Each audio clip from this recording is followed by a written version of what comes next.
Don't you know that you're beautiful, just the way you are, just the way you came. Don't you know that you're beautiful? Hi, I am Sister Soyuna Pasiva of the DC Sisters of Perpetual Indulgence. Welcome to the 50 Days of Pride. With all of our Pride celebrations canceled, we decided to bring you 50 wonderful days of queer heroes. Heroes are queeros.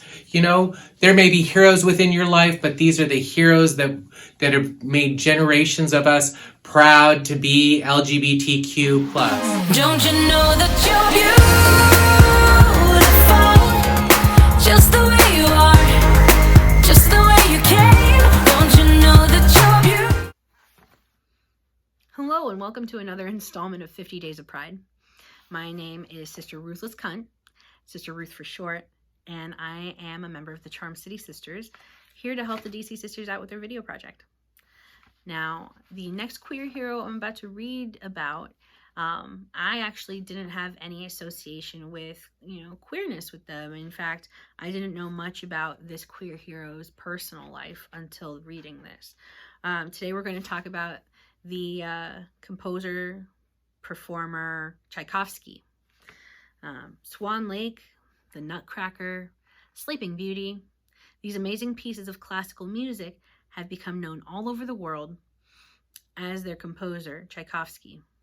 However, something that is perhaps less well known is that this great composer struggled with his sexual identity all his life. From an early age, Tchaikovsky showed signs that he was destined for something great.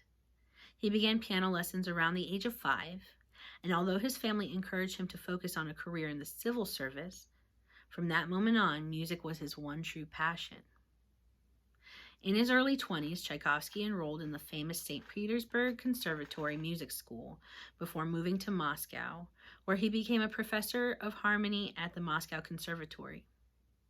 During that time, Tchaikovsky produced his first symphony, and in the following years, he would write several more of the world's most influential pieces of classical music, including his Piano Concerto No. 1 in B-flat minor. Tchaikovsky's growing success came with increased public interest about his personal life.